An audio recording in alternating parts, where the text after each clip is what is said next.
Pax Silica, ang bagong proyektong magpapabago ba sa Pilipinas o may kaakibat na panganib? Isang bagong pangalan ang biglang naging laman ng mga balita sa Pilipinas, Pax Silica. Marami ang nagtatanong kung ano nga ba ito at bakit ito pinag-uusapan sa telebisyon, radyo at social media.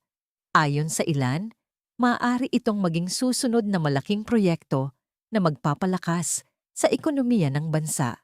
Ngunit ayon naman sa iba, kailangan pa itong pag-aralang mabuti dahil may mga posibleng epekto rin ito sa kalikasan at sa mga komunidad. Kaya sa video na ito, alamin natin kung ano talaga ang Pax Silica at bakit ito naging sentro ng atensyon. Sa mga nakalipas na araw, naging tampok ang Pax Silica sa iba't ibang programa sa balita. Dahil dito, maraming Pilipino ang naging interesado. Ang ilan ay nag-aakalang isa itong bagong kumpanya, samantalang ang iba naman ay iniisip na isa itong uri ng makabagong teknolohiya. Ngunit sa katotohanan, ang Pax Silica ay isang planong proyekto na naglalayong gawing sentro ng high-tech industries ang New Clark City. Kasama sa plano ang pagtatayo ng mga modernong data center at infrastrukturang susuporta sa artificial intelligence o AI. Ang data center ay isang napakalaking gusali na puno ng libu-libong computer servers. Dito iniimbak at pinoproseso ang napakaraming impormasyon na ginagamit ng internet, online banking, cloud storage, social media, at maging ng mga AI system na unti-unti nang ginagamit sa iba't ibang industriya. Bakit naman sa Clark itatayo ang ganitong proyekto? Ayon sa mga sumusuporta rito, ang Clark ay mayroon ng malawak na lupain, modernong infrastruktura at isang international airport. Dahil dito, naniniwala silang mas madali itong magiging sentro ng mga kumpanyang nais mamuhunan sa teknolohiya at digital services. Isa sa pinakamalaking pangako ng proyekto ay ang paglikha ng mga bagong trabaho. Kapag dumami ang mga kumpanyang mamumuhunan, maaring magkaroon ng oportunidad para sa mga programmer, engineers, technicians, construction workers, electricians, security personnel, at marami pang ibang propesyon. Maaari rin itong magbigay ng bagong pagkakataon sa mga kabataang Pilipino na nais magkaroon ng karera sa larangan ng teknolohiya. May mga nagsasabi pa nga na kung magiging matagumpay ang proyekto, maaring magkaroon ng Pilipinas ng sarili nitong bersyon ng isang malaking technology hub. Hindi ibig sabihin na magiging kapareho ito ng Silicon Valley sa Estados Unidos, ngunit umaasa ang mga taga-suporta na makatutulong ito upang mas maraming international technology companies ang pumili sa Pilipinas bilang lugar ng kanilang operasyon. Kapag dumami ang dayuhang pamumuhunan, posibleng lumago rin ang ekonomiya. Maaari itong magdala ng dagdag na kita sa pamahalaan sa pamamagitan ng buwis, at ang pondong yon ay maaari namang magamit sa mga proyekto para sa infrastruktura, edukasyon, at iba pang serbisyo para sa mamamayan. Ito ang isa sa mga pangunahing dahilan kung bakit maraming opisyal ang sumusuporta sa proyektong ito.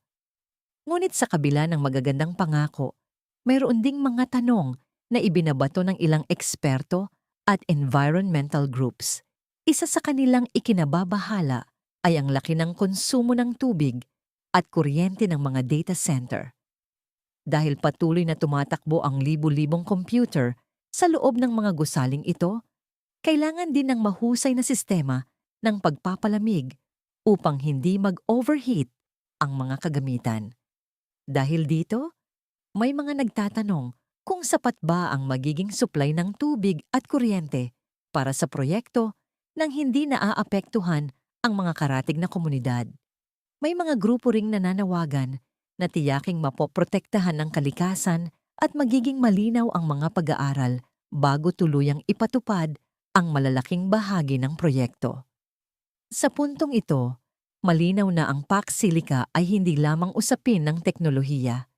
Ito rin ay usapin ng ekonomiya, trabaho, kalikasan, at kinabukasan ng Pilipinas.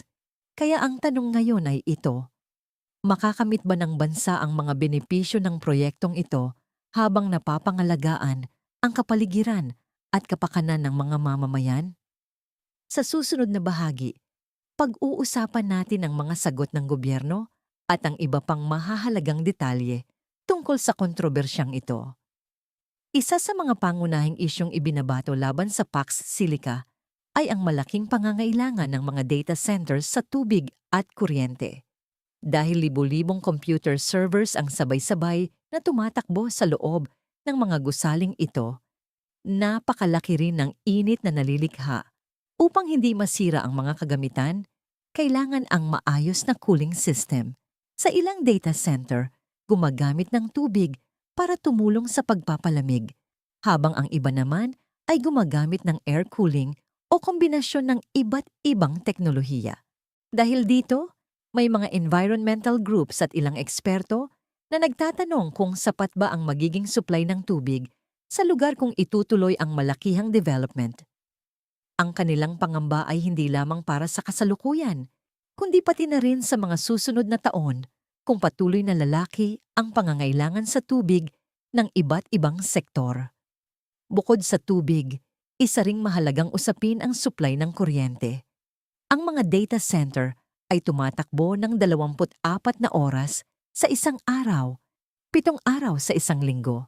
Dahil dito, kinakailangan ang matatag at tuloy-tuloy na supply ng elektrisidad upang maiwasan ang pagkaantala ng mga digital services na umaasa sa mga server na ito. Ayon naman sa mga sumusuporta sa proyekto, pinag-aaralan na ang mga paraan upang matugunan ang mga pangangailangang ito. Kasama sa mga pinag-uusapan ang pagpapalakas ng power infrastructure at ang paggamit ng mas maraming renewable energy upang mabawasan ang epekto sa kapaligiran. Ipinapaliwanag din ng mga opisyal na ang layunin ng proyekto ay hindi lamang ang pagtatayo ng mga data center. Kasama rin dito ang paglikha ng isang mas malawak na ecosystem kung saan maaaring pumasok ang mga kumpanya sa artificial intelligence, software development, research, at iba pang high-tech industries. Kung magiging matagumpay ang proyektong ito, maaaring lumaki rin ang pangangailangan sa mga propesyong may kaugnayan sa teknolohiya. Posibleng mas maraming kabataang Pilipino ang mahikayat na kumuha ng kursong may kinalaman sa computer science, engineering, cybersecurity, at artificial intelligence. Sa kasalukuyan, mabilis ang pag-unlad ng artificial intelligence sa buong mundo.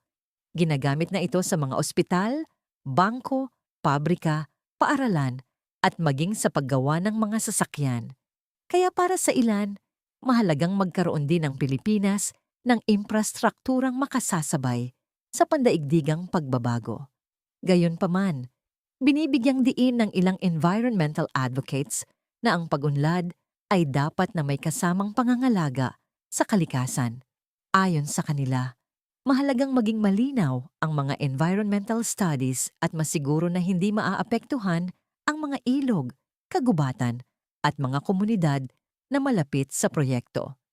Sa kabilang banda, naniniwala naman ang mga taga-suporta ng Pax Silica na kung maayos ang pagpaplano at mahigpit ang pagpapatupad ng mga regulasyon, posible namang pagsabayin ang pag-unlad ng ekonomiya at ang pangangalaga sa kalikasan.